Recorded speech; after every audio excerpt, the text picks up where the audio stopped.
Voilà, nous allons voir un nouveau chapitre aujourd'hui, toujours dans la partie entreprendre et décider, donc les styles de direction. Alors les dirigeants exercent leur pouvoir avec un certain style de direction, et on va voir que ces styles de direction vont nous amener à nous poser un certain nombre de questions. Alors, qu'est-ce qu'un style de direction?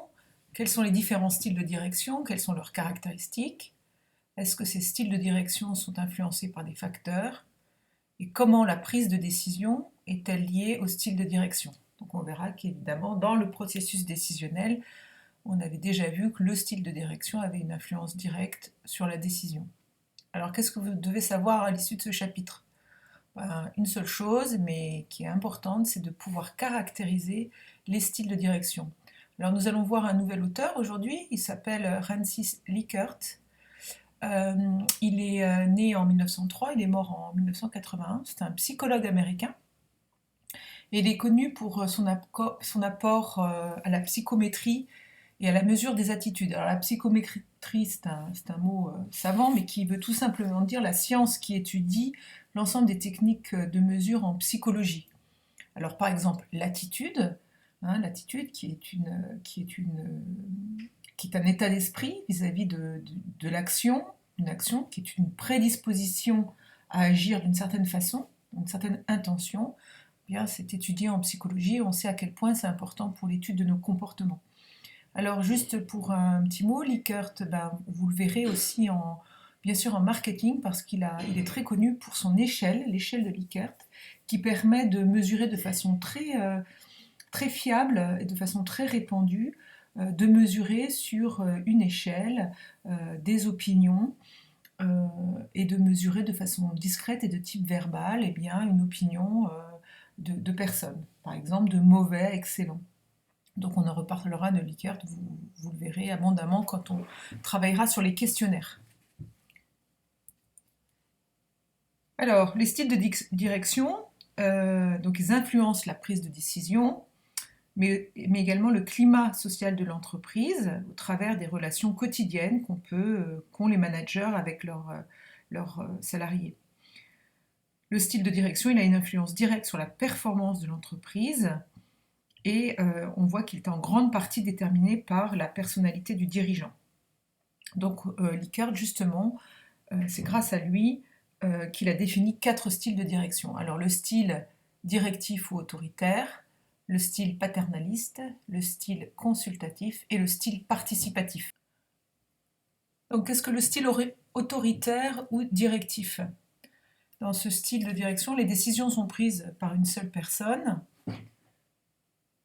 Le manager n'accorde aucune confiance aux subordonnés, il ne les consulte pas, la communication est descendante. Et finalement, le système de motivation repose sur la crainte et sur les sanctions. Alors quels sont les inconvénients? Un désengagement des personnes, un manque de créativité, une mauvaise communication, une mauvaise ambiance de travail, pas de cohésion d'équipe, puis finalement un mal-être professionnel et un fort turnover. Alors dans ce type de style de direction, il y a des avantages, c'est la rapidité de la décision, bien sûr, puisqu'elle vient du top management, elle vient du leader, elle doit être immédiatement opérationnelle, et elle est bien sûr en cohérence avec la stratégie et la vision du dirigeant. Alors je vous propose une petite vidéo qui porte à interrogation le style autoritaire chez Carglass. Et puis ensuite, nous verrons qui montre plutôt les méfaits d'un style de direction autoritaire. Et puis ensuite, on fera un petit commentaire sur Steve Jobs, qui avait aussi un style de direction assez autoritaire pour finalement quand même le bienfait de son entreprise. Voilà, donc je vous propose d'abord de visionner cette petite vidéo qui dure quand même 6 minutes, mais à l'issue de laquelle on pourra après en classe aussi avoir un débat.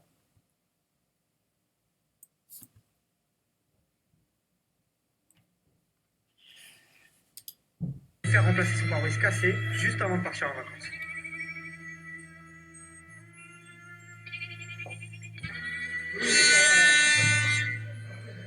Carglass n'est pas un petit garagiste de quartier. C'est la filiale d'un groupe mondial. 19 500 salariés qui n'ont aucune activité, remplacer des pare-brises. Dans 28 pays, les ouvriers de l'entreprise remplacent un vitrage automobile toutes les 4 secondes. Nous sommes dans le nec plus ultra des sociétés de services.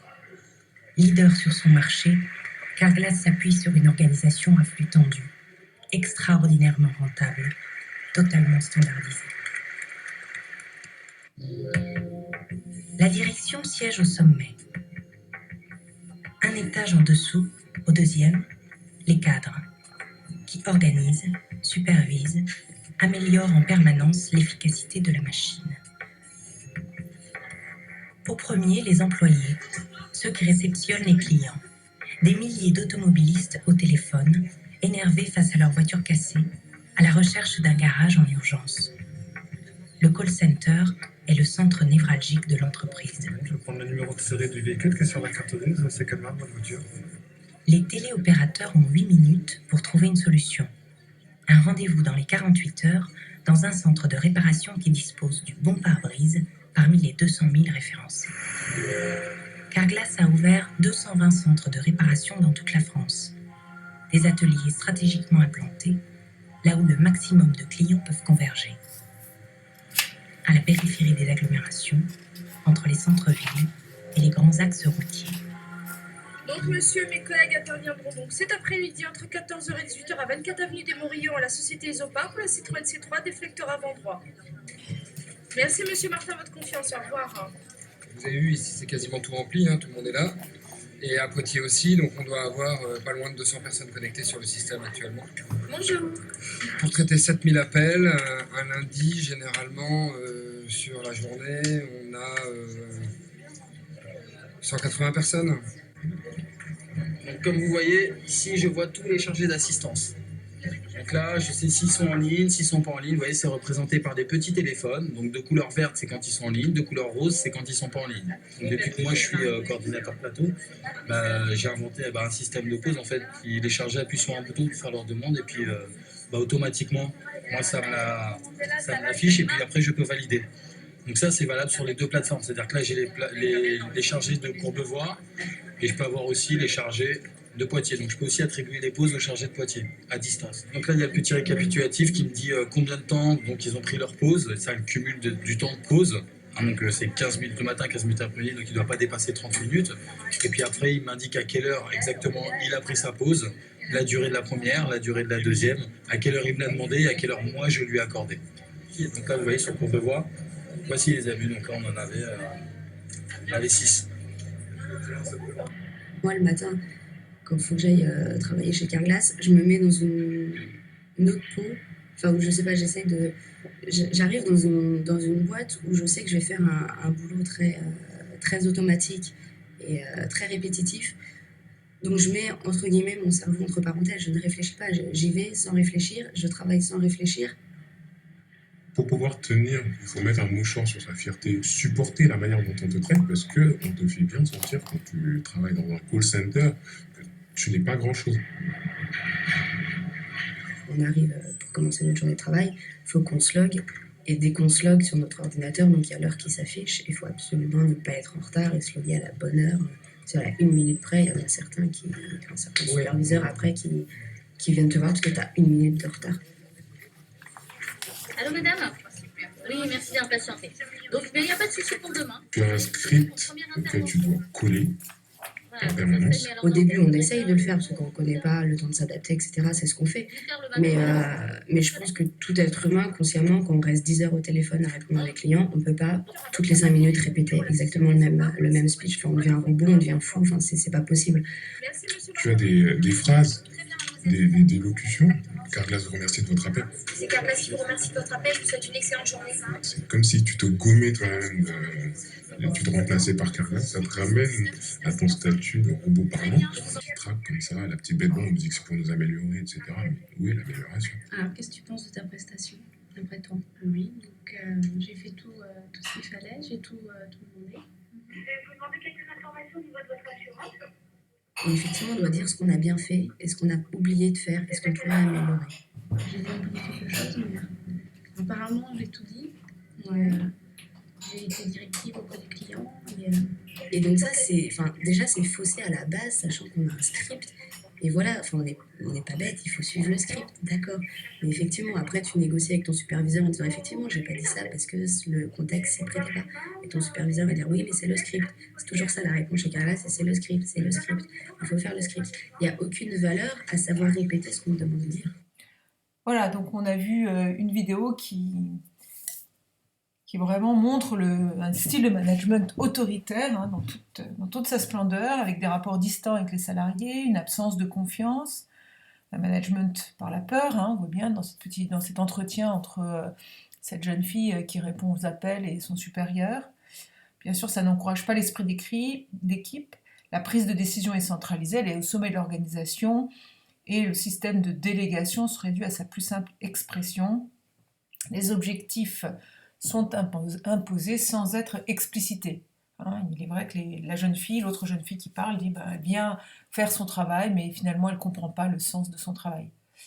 Alors on va prendre à l'opposé Steve Jobs. Vous voyez cette petite cotation là qui dit My job is to not be easy on people. My job is to make them better. Donc la source, c'est un entretien du Nouvel Observateur, dans le Nouvel Observateur, par un journaliste, et qui dit que le cas de Steve Jobs est intéressant du point de vue managérial parce qu'il s'inscrit un petit peu à l'encontre d'une certaine idéologie pour laquelle, eh bien, il faut sûrement être un manager participatif, mais sûrement pas autoritaire. Or, Steve Jobs n'est pas à proprement parler ce modèle. Il était même surnommé un chieur de première, c'est le cas de le dire, c'est-à-dire un hero shithead roller coaster. Et il était décrit dans l'entreprise comme un véritable dictateur, fixant des délais impossibles, gouvernant par diktat, exerçant un contrôle absolu dans les détails, convaincu que les gens ne savaient pas ce qu'ils voulaient avant qu'on ne leur montre. Donc, en fait, dans ce style attribué à Steve Jobs, dans lequel il ne faisait a priori confiance à personne et voulait tout contrôler, l'auteur montre dans cet article que c'est souvent ce style d'action, ce style de direction et le fait d'hommes qui sont souvent soumis à une forte pression concurrentielle. Voilà, donc un autre exemple donc pour vous montrer que le style autoritaire peut être aussi le fait de certains leaderships et qui peuvent aussi avoir sur les entreprises des actions plus ou moins efficaces. Voilà. Alors ensuite, le style paternaliste. Alors le style paternaliste, vous le connaissez, c'est la tendance à se conduire comme un père envers des personnes majeures sur lesquelles on exerce une autorité. Alors on consulte bien ses salariés, mais sur des points seulement mineurs, et les motivations alternes sont alternent récompenses et sanctions. Donc c'est assez proche du précédent. Ce qui est sûr, c'est que au final, il y a par avantage une meilleure productivité, une attitude relativement bienveillante et protectrice et une recherche de bien-être des salariés, mais dans les inconvénients, une dépendance des salariés, un manque d'autonomie et de liberté, et finalement une confiance limitée, parfois même des attitudes condescendantes. Alors, les attitudes condescendantes, ce sont des attitudes méprisantes de supériorité. Voilà, qui pourraient être faites. Donc c'est assez proche du management autoritaire, le contact mais le contact et les relations hiérarchiques sont directes. Alors, le style consultatif maintenant. Donc c'est un style dans lequel on consulte les salariés avant de prendre une décision. Il y a donc une prise en considération des attentes des salariés, mais in fine, au final, c'est toujours le dirigeant qui prend la décision finale. Alors les avantages, c'est une meilleure implication des salariés dans les décisions, c'est un facteur de motivation.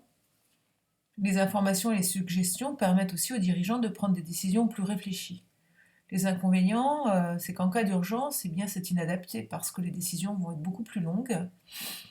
Et l'enjeu, c'est de garder aussi une cohérence avec la culture de l'entreprise et avec sa stratégie. Alors, style participatif maintenant. Donc, dernier style mis en évidence par Likert. Dans ce style, tous les membres de l'équipe participent à la prise de décision. C'est un mode de commandement non directif dans lequel l'information circule librement. Alors les avantages, a priori, c'est une source de satisfaction et de motivation. La rémunération est incitative, avec de la participation et de l'intéressement. Selon Likert, ce style est le plus efficace. Il favorise une prise de décision pertinente, un esprit d'équipe et une dynamique de groupe. Les inconvénients, c'est l'émergence de relations de pouvoir, puisque le leadership s'exerce finalement à travers tous les membres, une partie des membres de l'équipe. Ça peut être du coup source aussi de conflits. Et puis en fait, l'inconvénient, encore une fois, c'est de limiter la cohérence des décisions, notamment stratégiques de l'entreprise. Alors, on a donc vu 4 styles de direction: le style directif, autoritaire, le style paternaliste, le style consultatif et le style participatif. Alors, pour un peu conclure sur ces 4 styles de direction, je vais vous proposer à nouveau une petite vidéo. La petite vidéo de Guy Mogis, qui est président de Robert Bosch France. Donc, la source, c'est TV Magazine, en date du 4 septembre 2011. Alors, nous allons l'écouter.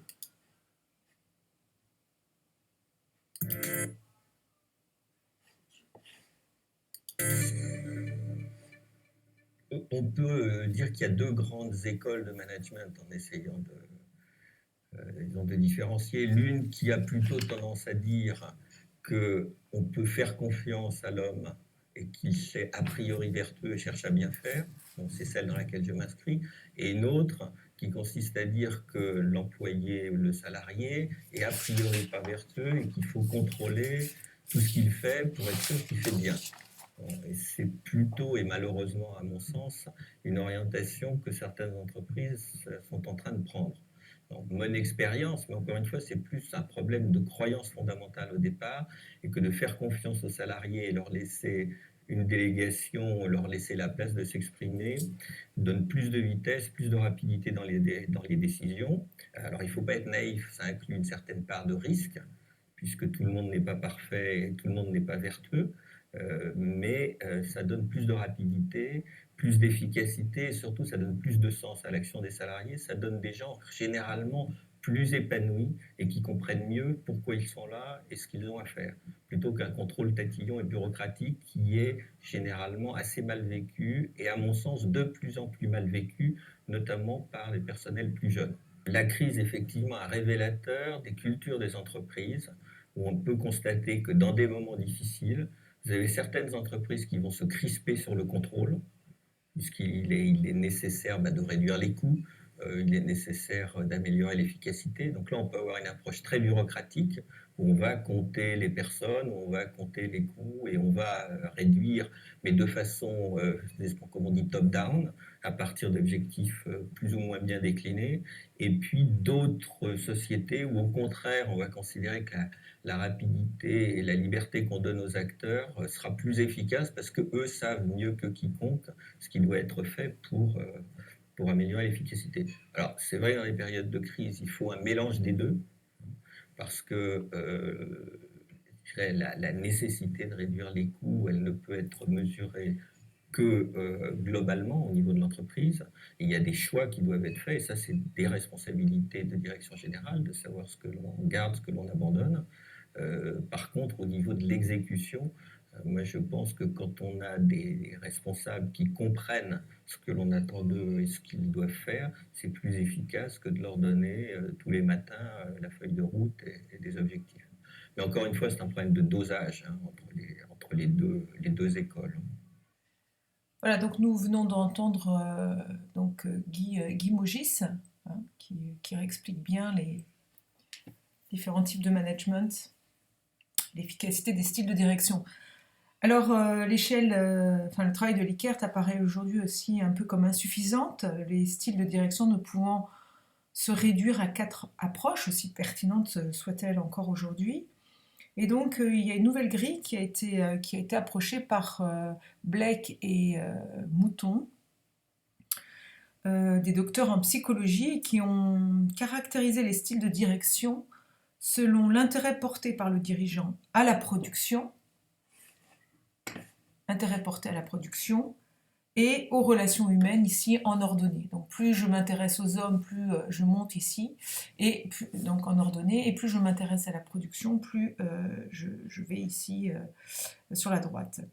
Donc c'est une grille managériale qui offre un outil de diagnostic supplémentaire avec une nouvelle perspective. Le comportement du dirigeant dépend de l'orientation soit sur la production et les tâches, soit sur l'homme. Et en fonction de l'orientation qu'il donne à son action dans l'exercice du pouvoir. Donc vous voyez ici très bien qu'on peut avoir un style un petit peu, ici un style laisser-faire, hein, où hommes et production sont réduits. Conclusion, c'est un système qui est peu efficace. Ici, dans ce système 9-9, eh bien, l'intérêt maximal pour la production et le personnel, donc c'est le style idéal. Bien sûr, en pratique, il est très difficile à mettre en œuvre. Ici, on peut avoir un style que l'on dirait plus directif, où l'accent il est mis sur la production. L'homme est surtout présent à des fins productives, style taylorien. Et puis ici, dans le style 1-9, il y a peu d'intérêt pour la production, mais un intérêt prioritaire pour les relations sociales. Et donc, cela privilégie surtout les relations humaines, mais bien sûr problématique pour tout ce qui est productif. Donc voilà, reprise ici sous forme de schéma, quelque chose un petit peu de Blake et Mouton, à savoir une orientation travail ou une orientation plus employée. Donc on retrouve nos deux modes consultatifs et participatifs sous forme d'orientation plus vers les personnes, alors que le mode autoritaire et paternaliste est plus orienté vers la production et les tâches. Voilà, donc pour finir, ce petit dessin que vous avez dans votre livre et qui montre que rien n'est simple dans les styles de direction et qu'il n'y a pas de bon ou de mauvais profil de manager, qu'on soit directif, participatif, délégatif ou persuasif. Finalement, c'est difficile de trouver un bon équilibre. Alors, donc nous avons vu les 4 styles de direction, donc mis au point par Likert. Maintenant, nous allons voir les facteurs qui influencent les styles de direction. Donc nous avons 3 grands facteurs, la personnalité du leader, la structure de l'équipe et le contexte de l'entreprise. Alors, la personnalité du leader. Effectivement, en fonction de sa personnalité va influencer son style de direction. En fonction de ses valeurs, c'est-à-dire ce qu'il estime bon ou mauvais, en fonction de ses croyances, c'est-à-dire de ce qu'il estime être la vérité, en fonction de sa confiance qu'il peut porter dans les salariés, de sa formation, de son expérience, des objectifs qu'il s'est fixés, de sa capacité à déléguer, et puis finalement s'il est plutôt dans une logique managériale ou entrepreneuriale. S'il a un esprit d'entrepreneur, il aura une tolérance au risque élevé, le goût pour l'innovation, et cela va traduire bien sûr un style de management dans l'entreprise, alors que s'il est plus, il est dans une logique plus managériale, il aura certainement plus tendance à cadrer, à contrôler ses équipes. Deuxième critère qui influe les styles de direction, la structure de l'équipe. Alors, l'analyse des besoins des personnes peut influencer le style de direction. Vous avez peut-être reconnu cet homme, c'est Maslow. Il est donc psychologue, il a vécu aux États-Unis 1908-1970, et c'est lui à qui l'on doit cette pyramide de Maslow, c'est-à-dire qu'il a mis au point cette pyramide des besoins de tout individu. Alors, dans ces besoins, vous avez physiologique, de sécurité, d'appartenance, d'estime et besoin de s'accomplir. Puis si nous avons un besoin d'estime, il sera important d'avoir face à nous un style participatif qui nous aide à nous épanouir, à avoir une meilleure estime de nous-mêmes. En revanche, s'il y a des besoins de sécurité, le style autoritaire sera le plus adapté. Nous avons un autre théoricien, la théorie X et Y, par Douglas MacGregor, 1906-1964. Ce qu'a dit Douglas MacGregor, c'est que les individus se rangent en 2 catégories. Les X étant dépourvus d'ambition, refusant l'initiative, peu impliqués dans leur travail. Finalement, ce sont des personnes qui recherchent la sécurité et ils la trouvent dans un travail répétitif. Les Y étant plus ambitieux, enthousiastes et impliqués. Alors les styles de direction les plus efficaces face à ces différents types de catégories d'individus, eh bien il faut un style de direction plus autoritaire avec les X et un style de direction plus participatif pour les Y. Comprenez bien que ce sont des théories qui nous permettent de catégoriser, de penser les styles de direction. Mais bien sûr, dans la vie réelle, nous avons une palette de styles de direction à adapter dans le contexte dans lequel les entreprises vivent. Alors, ce contexte de l'entreprise, justement, eh bien, il y aura des facteurs à la fois d'organisation et à la fois conjoncturels. Alors, les styles de direction vont dépendre de la taille de l'entreprise. Tout simplement, si je suis dans une très grande entreprise, la délégation du pouvoir va être obligatoire. En revanche, dans des toutes petites PME, voire des TPE, eh bien, la centralisation du pouvoir va souvent rester dans les mains d'entrepreneurs. Donc la taille de l'entreprise va avoir une influence sur les styles de direction. La structure de l'entreprise. Si c'est une entreprise familiale, on sait que les capitaux sont détenus majoritairement par la même famille, c'est une entreprise patrimoniale. Souvent, on va avoir un management de style paternaliste. On va veiller sur ses salariés, souvent ils sont dans l'entreprise depuis longtemps, ils ont permis à l'entreprise de se développer et il y aura comme une relation un petit peu de protectrice du manager vis-à-vis de ses salariés. Dans une entreprise managériale de type société, dans laquelle il y a une séparation juridique entre celui qui possède l'entreprise et celui qui la dirige, eh bien dans ce type d'entreprise, on pourra trouver d'autres styles de direction, que ce soit un style plus autoritaire ou consultatif ou participatif. Mais dans une entreprise familiale aussi, nous pourrions avoir, suivant les leaders, un management plus consultatif, voire participatif. Alors, le contexte de l'entreprise, il faut prendre en compte aussi le secteur d'activité, la culture de l'entreprise, et enfin, un autre type de critères qui vont influencer les styles de direction, ce sont les critères conjoncturels. On en a parlé dans les vidéos. S'il y a beaucoup d'intensité concurrentielle, eh bien la pression, notamment c'est ce que le président de Bosch France nous rappelle, Guy Mogis, plus il y aura de l'intensité concurrentielle, plus il y aura de la crise, plus il y aura de la pression, plus les délais de rapidité des décisions devront être importantes et plus on va aller vers un management souvent autoritaire. Voilà. Donc, pour finir sur nos styles de direction, on peut dire qu'il n'y a pas de style de direction idéal, que le style de direction doit s'adapter à la fois à la personnalité des dirigeants, à leur fonction dans l'organisation, à la motivation des subordonnés et des salariés, et puis au contexte, à la fois structurel et conjoncturel de l'entreprise. Donc, dans une même entreprise se côtoient différents styles de direction en fonction des personnes, des périodes, des opportunités et des contraintes de l'environnement. Voilà, eh bien nous reverrons tout ça en classe en essayant de débattre un petit peu de ces styles de direction.